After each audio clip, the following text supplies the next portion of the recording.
Good morning student, निर्मल TT की online classes में मैं रेणु गुप्ता आपका स्वागत करती हूँ। आज अधिगम के लिए आकलन के अंतर्गत मैं आपके सामने लेकर उपस्थित हूँ अधिगम का आकलन। ये हमारा बिंदु assessment of learning. Assessment of learning, इसमें इसका तात्पर्य क्या है विद्यार्थी, इसमें हमें जानते हैं असेसमेंट फॉर लर्निंग का तात्पर्य है कि विद्यार्थी क्या जानते हैं, क्या सीख चुके हैं, क्या उनके व्यक्तिगत व्यवहारों में परिवर्तन हुए हैं तो कितने हुए हैं, नहीं हुए हैं तो क्यों नहीं हुए हैं। इसलिए हमें अधिगम के आकलन की बहुत अधिक आवश्यकता होती है। जैसा कि मैंने आपको शुरू में भी बताया था कि आकलन के लिए या मूल्यांकन की जो प्रक्रिया है हमारी, उसमें तीन महत्वपूर्ण होते हैं, तीन बिंदु महत्वपूर्ण, दो बिंदु बहुत महत्वपूर्ण होते हैं, शिक्षक और छात्र।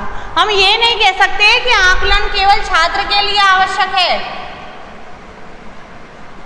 हम ये कदापि नहीं कह सकते। हम ये कहते हैं कि शिक्षक को सुधार के लिए, शिक्षक में सुधार के लिए भी क्या आवश्यक है, आकलन आवश्यक। शिक्षक में खुद में सुधार के लिए भी आकलन है।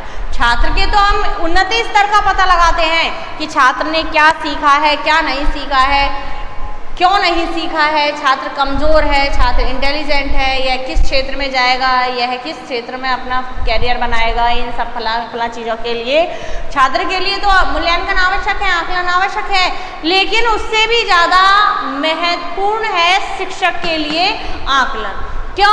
क्योंकि हमने देखा है कि शिक्षण प्रक्रिया में सबसे महत्वपूर्ण बिंदु होता है शैक्षिक उद्देश्य। शैक्षिक उद्देश्य निर्धारित कर दिए जाते हैं छात्र की उपलब्धि के लिए कि छात्र इन शैक्षिक उद्देश्यों को प्राप्त करेगा। उन शैक्षिक उद्देश्यों की प्राप्ति किसको करानी होती है, एक शिक्षक को करानी होती है। वह शिक्षक उन उद्देश्यों की प्राप्ति कराने के लिए, क्योंकि उसके पास व्यक्तिगत भिन्नता विद्यमान होती है, किसी एक तकनीक के माध्यम से वह अपने रास्ते पर नहीं चल सकता। जैसे हम कोई व्यक्ति युद्ध के लिए जा रहा है तो वह केवल एक तरह के हथियार को लेके, एक शस्त्र को लेके आगे नहीं बढ़ सकता। उसे वहाँ कल्पना बनानी होगी पहले उस युद्ध की, और उसके अनुसार उसे बहुत सारे हथियारों, अस्त्र शस्त्रों की व्यवस्था करनी होगी, यानी बहुत सारे शस्त्र, तरह तरह के शस्त्र की कौन सी परिस्थिति कब आ सकती है और किस प्रकार उसका सामना किया जा सकता है। ऐसे ही एक शिक्षक की भूमिका उस क्लास के अंदर हो जाती है कि उसके पास बहुत व्यक्तिगत भिन्नताओं वाले छात्र विद्यमान होते हैं। कोई बहुत हाई स्तर का होता है जिसका मानसिक स्तर बहुत उच्च लेवल का होता है, कोई एक मीडियम लेवल का होता है जो कि औसत रूप से आगे बढ़ता है, और कोई ऐसा होता है जिसको किसी तरह से पढ़ाया जाए वह पढ़ेगा ही नहीं, वह अधिगम कर ही नहीं पाएगा, तो वह भी छात्र शिक्षक के लिए एक चुनौतीपूर्ण हो जाता है यह कार्य। तो इन सबको आगे बढ़ाने के लिए, इन सबको समान रूप से एक ही रास्ते पर आगे बढ़ाने के लिए, सबको शैक्षिक उद्देश्यों की प्राप्ति कराने के लिए शिक्षक को अपने मूल्यांकन की आवश्यकता होती है, क्योंकि वह इन उद्देश्यों की प्राप्ति के लिए भिन्न भिन्न तकनीकों का प्रयोग करता है अपने शिक्षण में, अपने शिक्षण को प्रभावी बनाने के लिए कि छात्र ज़्यादा से ज़्यादा उसे सीख सके, उससे ग्रहण कर सके, उसे ग्रहण करके आगे बढ़ सके, तो वह तकनीकों का प्रयोग करता है। और जब हम किसी चीज़ का प्रयोग करते हैं तो उसका परीक्षण भी हमें आवश्यक हो जाता है कि वास्तव में ये तकनीक काम आई है या नहीं आई है, इस तकनीक ने अपना कार्य किया है या नहीं किया है, इस चीज़ का मूल्यांकन आवश्यक हो जाता है। तो शिक्षक के लिए भी यह बहुत ज़रूरी होता है आकलन कि छात्र कितना सीख चुके हैं, कैसे परिवर्तन हुए हैं उनके व्यवहारों में। इसका उद्देश्य विद्यार्थियों की उपलब्धियों के साथ साथ अभिभावकों इस अधिगम के आकलन का उद्देश्य क्या है,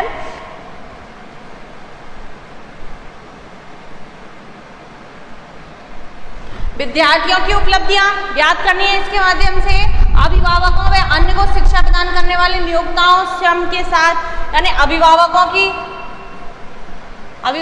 के लिए भी आकलन आवश्यक है, शिक्षा नियोक्ताओं के लिए भी, शिक्षा प्रदान करने वाले नियोक्ता यानी शिक्षकों के लिए भी यह आवश्यक है, शैक्षिक संस्थाओं के लिए भी यह आवश्यक है। शैक्षिक संस्थाओं के लिए कैसे, एक शिक्षक के लिए तो अपनी शिक्षा नीति में सुधार के लिए आवश्यक है अधिगम का आकलन, छात्र के लिए उसके विकास स्तर के लिए आवश्यक है अधिगम का आकलन। अभिभावकों के लिए इसलिए आवश्यक है कि वास्तव में वह उनका छात्र किस गति से आगे बढ़ रहा है, जिस उद्देश्य से उसे पढ़ाया जा रहा है वह उद्देश्य की प्राप्ति हो रही है या नहीं हो रही है। शैक्षिक संस्थानों के लिए भी अधिगम का आकलन आवश्यक है। शैक्षिक संस्थानों के लिए कैसे आवश्यक है?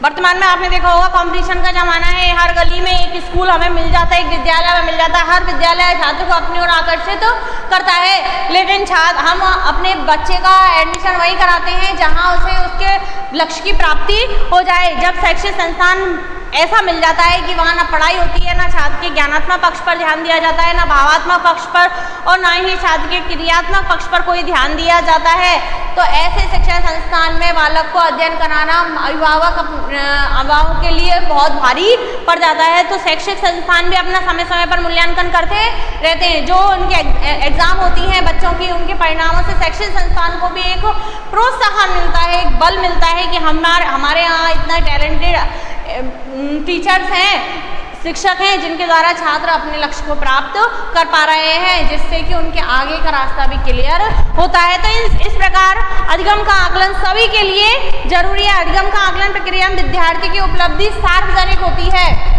यानी एक छात्र की उपलब्धि सार्वजनिक होती है। सब कुछ इस छात्र पर केंद्रित होता है। छात्र के परसेंटेज आने पर, छात्र की जो ज्ञान है उसके लेवल पर, छात्र का सिलेक्शन होने पर सभी जगह सभी क्षेत्र प्रभावित होते हैं। शिक्षक भी प्रभावित होता है, अभिभावक भी प्रभावित होते हैं, शैक्षिक संस्थान भी प्रभावित होते हैं, आस पड़ोस के बच्चे भी, आस पड़ोस का सामाजिक वातावरण भी प्रभावित होता है। ये सभी चीज़ें किस पर केंद्रित होती हैं? छात्र की उपलब्धि पर। प्राय विद्यार्थियों के भविष्य के संबंध में महत्वपूर्ण निर्णयों में यह योगदान देता है। अतः अधिगम के यह आकलन योगात्मक मूल्यांकन पर आधारित है, जिसमें शिक्षण कार्य के अंत में इकाई समाप्त होने के बाद में मूल्यांकन किया जाता है। यह किस पर आधारित है? योगात्मक मूल्यांकन पर आधारित है।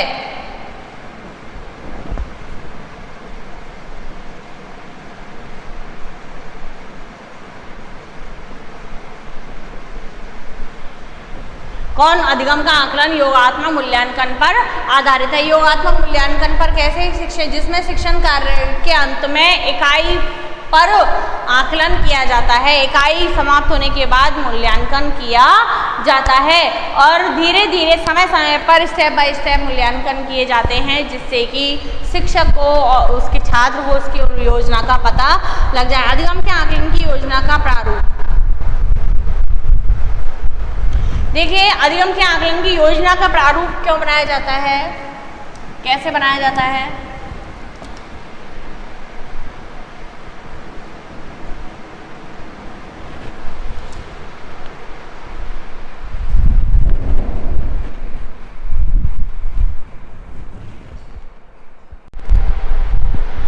अधिगम के लिए आकलन की योजना का प्रारूप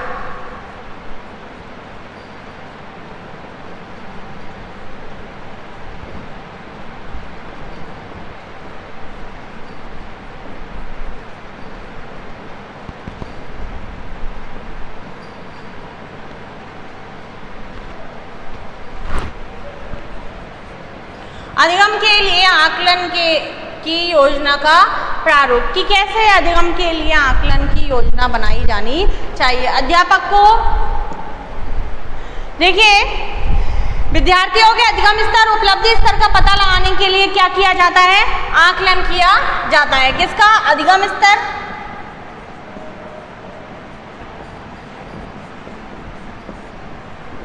और उपलब्धि स्तर।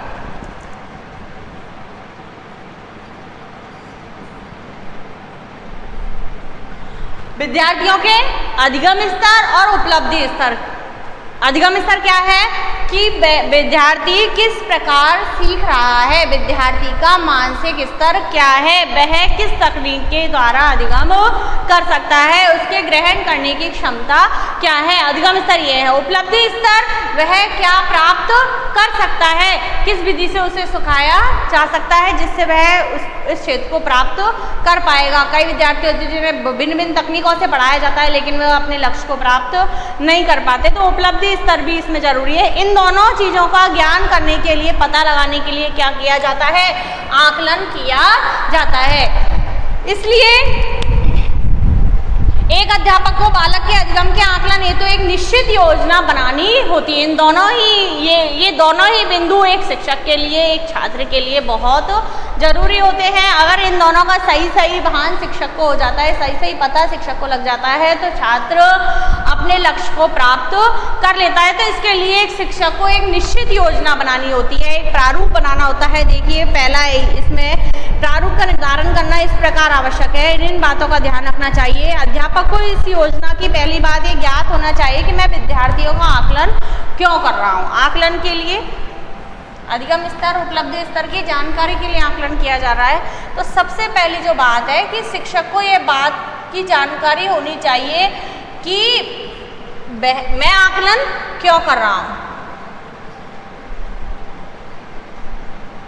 मैं आकलन क्यों कर रहा हूँ, मेरा उद्देश्य क्या है, मैं क्या जानना चाहता हूँ। इस बात की जानकारी के लिए शिक्षक क्या करता है, आकलन करता है। तो उसे इस बात का पता होना चाहिए जब वह आकलन करता है, मूल्यांकन करता है, कि मैं इस प्रश्न पत्र का निर्माण क्यों कर रहा हूँ, मैं क्या जानना चाहता हूँ। तो सबसे पहले तो इसे यही है कि आकलन क्यों कर रहा हूँ, उसे इस बात का ज्ञान होना चाहिए। विद्यार्थियों के लिए जिन उद्देश्यों का निर्माण अधिगम हेतु किया है, क्या वे पूर्ण हो रहे हैं। पहले तो कि शिक्षक को यह पता होना चाहिए कि मैं आकलन क्यों कर रहा हूँ। जिन उद्देश्यों का निर्माण किया है, किसके लिए, छात्रों के लिए जिन उद्देश्यों का निर्माण किया है, क्या वे उन्हें प्राप्त कर रहे हैं, क्या वे उन्हें प्राप्त कर रहे हैं। दूसरा क्या हुआ कि जिन उद्देश्य, सबसे पहला तो शिक्षक आकलन करते समय, अधिगम के आकलन करते समय शिक्षक को इस बात का ध्यान रखना चाहिए, ये योजना बनानी चाहिए, उसको ये पता होना चाहिए, इस हिसाब से उसे अपने मूल्यांकन का निर्माण करना चाहिए कि मैं आकलन क्यों कर रहा हूँ। ऐसा नहीं बस टेस्ट लेना है, टेस्ट का कोई उद्देश्य नहीं है। और जो दूसरा है कि जो शैक्षिक उद्देश्य निर्धारित किए गए हैं, क्या उन्हें छात्र प्राप्त कर पा रहे हैं, इस चीज़ की जानकारी उसको होनी चाहिए। क्या वे पूर्ण हो रहे हैं, अधिगमकर्ता ने अधिगम स्तर को कहाँ तक प्राप्त कर लिया है, इसकी सूचना प्राप्त करना। अधिगमकर्ता कौन है, छात्र। छात्र ने, अधिगमकर्ता कौन है, छात्र। अधिगमकर्ता ने अधिगम स्तर को प्राप्त कर लिया। अधिगम स्तर की जानकारी कर रहे हैं हम, अधिगम स्तर को प्राप्त कर लिया है।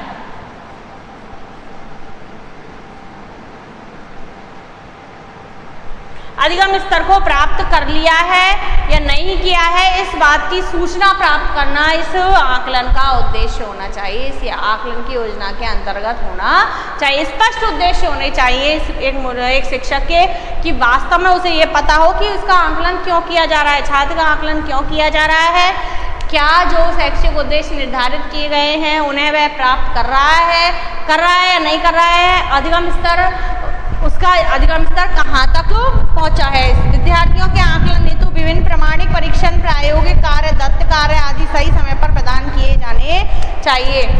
यानी जो विद्यार्थियों के आकलन के लिए समय समय पर, मैंने कहा, क्लास टेस्ट होते हैं, सरप्राइज टेस्ट होते हैं, मंथली टेस्ट होते हैं, फिर इसके साथ ऑरल एग्जाम होती है, प्रायोगिक कार्य होते हैं। जो भी कार्य समय समय पर उसे सेशनल बनाने के लिए दिए जाए, रिपोर्ट फाइल तैयार करने के लिए दिए जाए, या प्रतियोगिता कॉम्पिटिशन, छोटे छोटे कॉम्पिटिशन, विषय से संबंधित सेमिनार आयोजित किए जाएं, जिससे कि बालक का सही आकलन किया जा सके। ये योजना, इसमें अध्यापक, अभिभावक, विद्यार्थी और अन्य नियोक्ताओं को भी शामिल किया जाना चाहिए। कौन कौन, मैंने महत्वपूर्ण है, कौन कौन प्रभावित होता है, अध्यापक,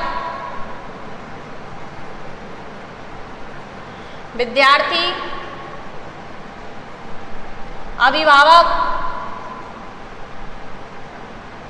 और अन्य में समाज के गणमान्य प्राणी, विद्वान, विदुषियाँ, ये सभी व्यक्ति जो ज्ञान रखते हैं उनको इसमें सम्मिलित किया जाना चाहिए। आकलन के अंतर्गत अधिगम आकलन में अध्यापक को यह स्पष्ट होना चाहिए कि मैं क्या आकलन कर रहा हूँ। अधिगम आकलन के लिए विद्यार्थियों के संबंध में पाठ्यक्रम के विभिन्न क्षेत्रों की जानकारी, उनका संकलन, उनकी समझ, उनका ज्ञान, पदविज्ञान, इन सब बातों की उसको जानकारी होनी चाहिए कि क्या आकलन कर रहा हूँ।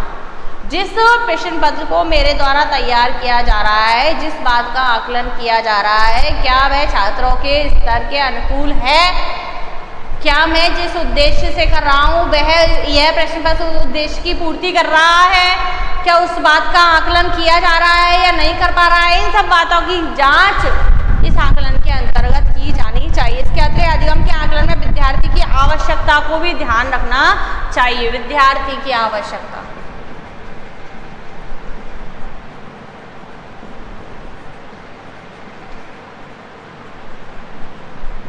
विद्यार्थी की आवश्यकता को भी शिक्षक को ध्यान में रखना चाहिए, क्योंकि अनर्गल आकलन, अनर्गल क्षेत्र से संबंधित आकलन का विद्यार्थी के लिए कोई महत्व नहीं रहता है। वह आकलन किया गया आकलन विद्यार्थी के लिए उपयोगी होना चाहिए, उसके स्तर को बढ़ाने वाला होना चाहिए।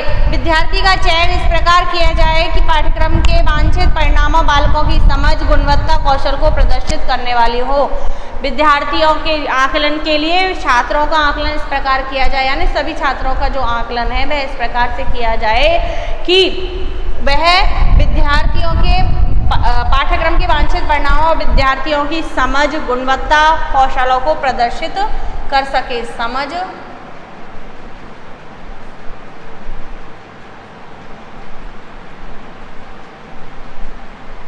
गुणवत्ता और कौशल को प्रकट करने वाला होना चाहिए।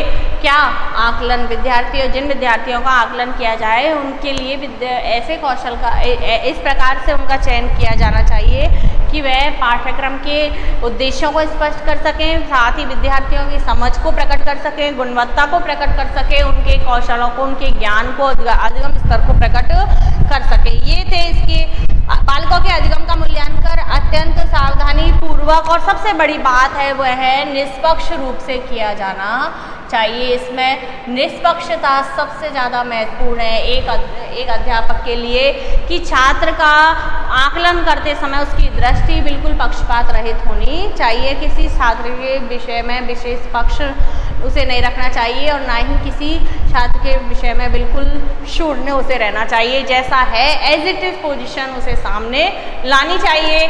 ऐसी दूरदर्शिता और ऐसी निष्पक्षता से ही बालक आगे बढ़ सकता है। तो यही इसका प्रारूप था। अब हम पढ़ते हैं अधिगम के आकलन में अध्यापक की भूमिका। अब भूमिका में मैंने आपको सभी बता दिया है कि अधिगम के आकलन के परिणाम प्राय दूरगामी होते हैं। विद्यार्थी मतलब दूरगामी होते हैं, क्योंकि जो आकलन उनका किया जाता है अधिगम का, वह उनके फ्यूचर का निर्माण करता है, उन्हें आगे की ओर ले जाता है, उन्हें आगे का रास्ता बताता है। अगर वास्तव में विद्यार्थी जैसे मैथ में इंटेलिजेंट है, गणित में इंटेलिजेंट है वह विद्यार्थी, और आपने उसे फेल कर दिया, तो उसकी जो उम्मीद है वो यहीं टूट जाएगी।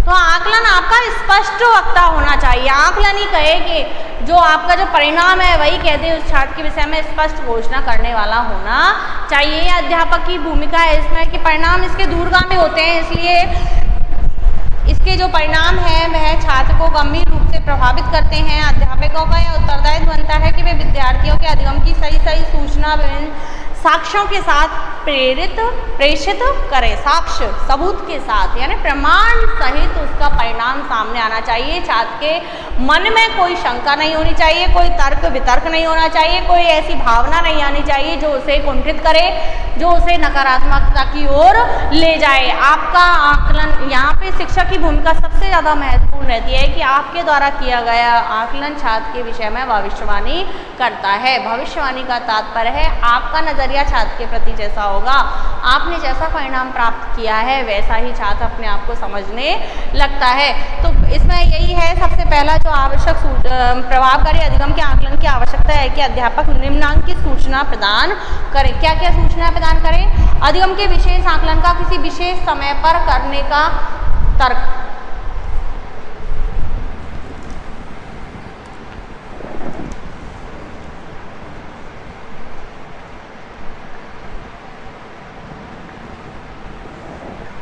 अधिगम के विशेष आकलन का किसी विशेष समय पर करने का तर्क,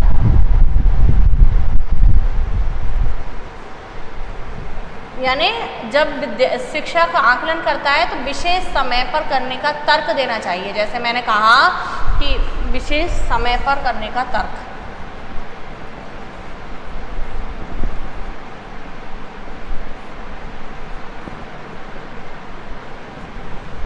समय होना चाहिए आकलन का एक निश्चित, उसकी पूर्व योजना होनी चाहिए किसकी? आकलन की। विशेष समय पर करने का तर्क दिया जाए विशेष आकलन का, यानी कि जब शिक्षक एक आकलन करता है, शिक्षक मूल्यांकन करना चाहता है तो उसे तर्क सहित अपनी बात को प्रस्तुत करे कि ये आकलन, जैसे हिंदी ग्रामर का आप टेस्ट ले रहे हो बच्चों का, तो उसे तर्क सहित प्रस्तुत करे हो कि आपने, जैसे आपने पढ़ाया भाषा, तो भाषा आप छात्र को ये समझा सको कि भाषा उसने कितनी सीखी है, भाषा के विषय में उसे ज्ञान हुआ है या नहीं हुआ है।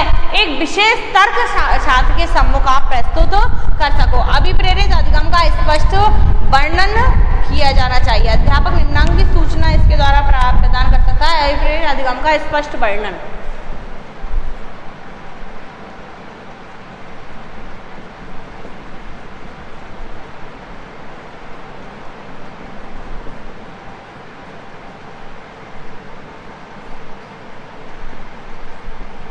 अभिप्रेरित अधिगम का स्पष्ट वर्णन करने वाला होना चाहिए आपका आकलन। प्रक्रियाएं जिनके द्वारा विद्यार्थियों के लिए अपनी सामर्थ्य और कौशल दर्शाना संभव हो। प्रक्रियाएं ऐसी होनी चाहिए, आपने आकलन में जो प्रक्रिया प्रयुक्त की है वह ऐसी होनी चाहिए छात्रों के कौशल को दर्शाने वाली हो, उसके सामर्थ्य को प्रदर्शित करने वाली हो, यानी छात्र उसमें पूरी तरह से भाग ले सकें, उसका सर्वांगीण मूल्यांकन आपके आकलन के द्वारा किया जा सके। एक से परिणामों के आकलन की वैकल्पिक यांत्रिकाओं का विस्तार, एक से परिणामों के आकलन की मैकेनिज्म, यानी जैसे वस्तुनिष्ठ जो क्वेश्चन होते हैं उनका एक ही तरह का आंसर होता है, एक ही आंसर होता है, तो इसकी यांत्रिकता निर्धारित कर दी जाए कि हाँ इसका आंसर इस प्रकार से सही माना गया। निर्णय लेने के सार्वजनिक रक्षात्मक संदर्भ बिंदु, व्याख्या के बाद उपागम, निर्णयों के संबंध में असहमति की स्थिति में उपाश्रय रिसोर्स के लिए रणनीतियां बनाना। निर्णयों के संबंध में असहमति हो जाती कई बार कि नहीं ये सही होना चाहिए, ये नहीं होना चाहिए, तो उसकी विशेष व्याख्या आप करवाएं। तो ये सूचनाएं आकलन के द्वारा प्रदान की जाती है। शिक्षक के लिए यह महत्वपूर्ण होता है। सबसे बड़ी बात कि आकलन का जो परिणाम है वह प्रायः कैसा होता है? दूरगामी होता है। अधिगम का जो आकलन होता है, अधिगम का आकलन इसलिए किया जाता है क्योंकि इसके परिणाम होते हैं वह दूरगामी होते हैं।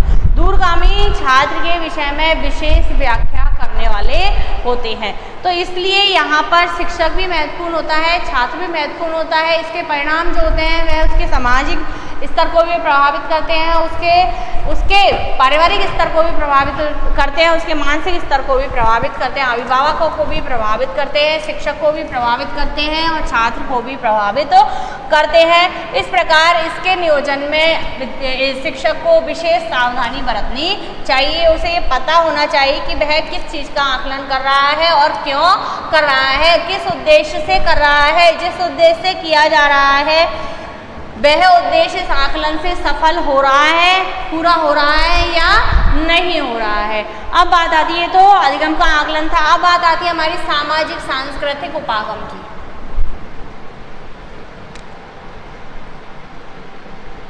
सांस्कृतिक सामाजिक उपागम हमने पढ़ लिया था, व्यवहारवादी उपागम पढ़ लिया था, हमने पढ़ लिया था रचनात्मक उपागम आप पढ़ लिया था, अब बात आती है सामाजिक सांस्कृतिक उपागम। व्यवहारवादी उपागम बालक के व्यवहार के परिवर्तन को महत्व दे रहे थे कि बालक के व्यवहार में किस प्रकार से परिवर्तन लाया जा सकता है। रचनात्मक उपागम बालक को क्रियाशील बनाने पर महत्व दे रहे थे कि बालक को अधिगम का उद्देश्य है बालक अधिक से अधिक सक्रिय रहना चाहिए, उसे कैसे क्रियाशील रखा जा सके। शिक्षक का दायित्व होता है, शिक्षक की महती विशेषता होती है, भूमिका होती है कि वह छात्र के साथ अंतःक्रिया करता रहे, वह छात्र के साथ मित्रवत व्यवहार करता रहे, छात्र तर्क वितर्क करते रहे, छात्र अपनी इंद्रियों को सक्रिय रख सके, उसके परिणाम सक्रिय रूप में सामने आते हैं। अधिगम एक क्रियाशील प्रक्रिया है, ये रचनात्मक उपागम ने हमें बताया था। अब बात आती है हमारे सामाजिक और सांस्कृतिक उपागम की। सामाजिक और सांस्कृतिक उपागम में देखिए सबसे पहला जो बिंदु है हमारे सामने स्पष्ट है कि शिक्षण एक स्व-उद्देश्य प्रक्रिया है। शिक्षण एक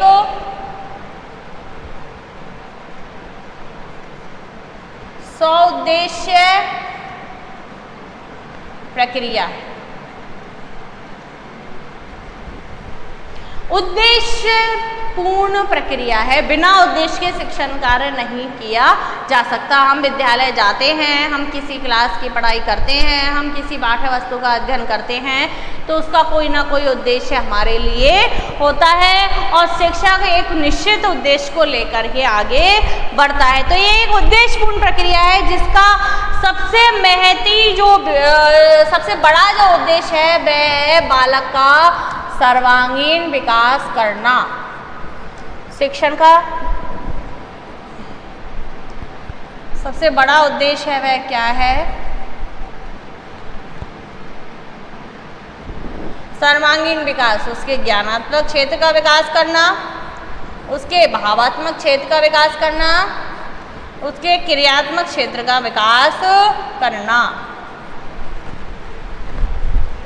ज्ञानात्मक क्षेत्र का विकास करना, भावात्मक क्षेत्र का विकास करना और क्रियात्मक क्षेत्र का विकास करना। इन तीनों उद्देश्यों को जब वह प्राप्त कर लेता है तो उसकी शिक्षण प्रक्रिया पूरी हो जाती है। कई बार आपने माता पिता को ये कहते हुए सुना होगा, पढ़ी ये गुणी नहीं है, पढ़ाई पढ़ाए लेकिन व्यवहारिक ज्ञान नहीं है। आपको अपने आप को समाज में समायोजित करना ही नहीं आया। आपने ज्ञान तो खूब सारा ले लिया, बड़ी बड़ी डिग्रियां ले ली, नौकरी प्राप्त कर ली, लेकिन आप अपने आप को समाज में व्यवस्थित नहीं कर पाए। इट मीन्स आपका सामाजिक सांस्कृतिक लेवल बहुत नीचे है, आप अपने आप को सामाजिक स्तर पर परिपक्व नहीं कह सकते हो। तो शिक्षा वही सफल है, शिक्षण प्रक्रिया वही सफल है जो छात्र को सभी दृष्टियों से परिपक्व बना सके, उसके भावात्मक स्तर को भी इतना सुदृढ़ बना सके कि वह कैसी भी परिस्थितियों का सामना एक दृढ़ता के साथ, धीर गंभीर व्यक्तित्व के साथ कर सके।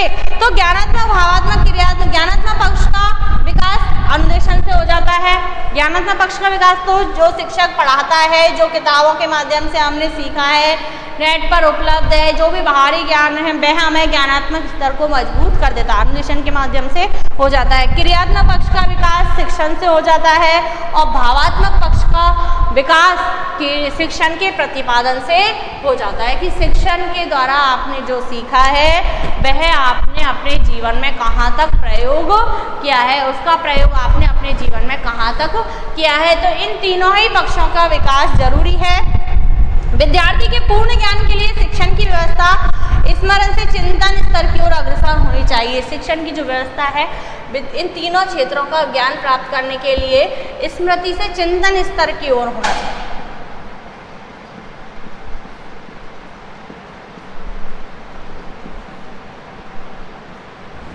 स्मृति से चिंतन स्तर की ओर, स्मृति से चिंतन स्तर की ओर मतलब है आप पहले उसे याद कराइए, पहले उसे ज्ञान कराइए, फिर उसे सोचने पर मजबूर कीजिए कि क्या आपने वह सोच पाए कि जो मैंने ग्रहण किया है वह मेरे लिए कहाँ तक उपयोगी है, मैं इसका प्रयोग कहाँ कर सकता हूँ, इसका प्रयोग मैंने नवीन परिस्थितियों के साथ इस ज्ञान को कैसे समायोजित किया है, इसके साथ मैं कैसे आगे बढ़ सकता हूँ, अपनी समस्या का समाधान किस प्रकार से कर सकता हूँ। तो यह जो शिक्षण का जो उद्देश्य है वह स्मृति से चिंतन स्तर की ओर शिक्षण व्यवस्था को अग्रसर करना चाहिए। क्योंकि बालक समाज का क्या है, अभिन्न अंग है।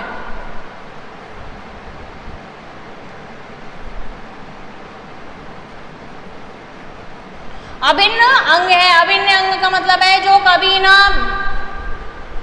अलग हो, किससे, समाज से। हम कितनी भी नई सोच रख ले, लेकिन हमारा जो सामाजिक परिवेश है वह हमारी विचारधारा को प्रभावित करता ही है। इसलिए उसका सामाजिक और सांस्कृतिक स्तर ऐसा होना चाहिए, बालक का मजबूत होना चाहिए। वह अपने आप को सामाजिक गुणों का विकास होना बहुत आवश्यक है। किसमें, बालक में। समाज की दृष्टि से वह अपने आप को आगे बढ़ाए, सामाजिक रूप पे वह सम्मान प्राप्त करे, सामाजिक चेतना उसमें जागृत हो, सामाजिक व्यवहार का उसे ज्ञान होना चाहिए। कौन सी व्यवस्था, कौन सी ऐसी बुराई है जो समाज को खोखला कर रही है, उसके खिलाफ वह आवाज़ उठा सके, उसको समाज से दूर फेंक सके, उस बुराई को निकालने की क्षमता उसमें विकसित हो सके। ऐसा कोई व्यक्ति नहीं होना चाहिए शिक्षित, वह व्यक्ति शिक्षित नहीं कहलाता। यानी हम कहते हैं कि शोषण करने वाले से के बराबर ही दोषी शोषण सहन करने वाला होता है। यानी कि ऐसी बुराई जो हमें समाज में को खोखला करती हुई दिखाई दे रही है और हम शिक्षित होते हुए उसके खिलाफ आवाज़ नहीं उठा रहे, तो ये हमारी शिक्षा किसी काम की नहीं है। तो शिक्षा का ये उद्देश्य भी कारगर है कि बालक में सामाजिक चेतना जागृत की जानी चाहिए। समाज का आर्थिक राजनीतिक आधार क्या है, इसकी आवश्यकताएं क्या हैं, वर्तमान शिक्षा हमें समाज से लड़ने की, समाज का सामना करने की, समाज में व्याप्त बुराइयों को हटाने की, समाज के साथ आगे बढ़ने की, हमारे समाज का विकास करने की कैसी नींव प्रदान करती है, इस बात का अध्ययन इसमें किया जाता है। इस उपागम के माध्यम से इस बात का सृजन किया जाता है। शिक्षण अधिगम प्रक्रिया में समाज राष्ट्र शासन के स्वरूप को ध्यान में रखकर शिक्षण के उद्देश्य निर्धारित किए जाते हैं। परिवार से क्या बनता है, परिवारों से समाज, समाज से राष्ट्र, समाज, राष्ट्र और शासन के खिलाफ भी हम आवाज़ उठाते हैं। शासन इन तीनों को परिपक्व करती है शिक्षा के उद्देश्य इन तीनों के आधार पर निर्धारित होते हैं। शिक्षण का सामाजिक उद्देश्य विद्यार्थियों में सामाजिकता की भावना का विकास करना है। सामाजिकता की भावना का विकास, उच्च नागरिकता का विकास,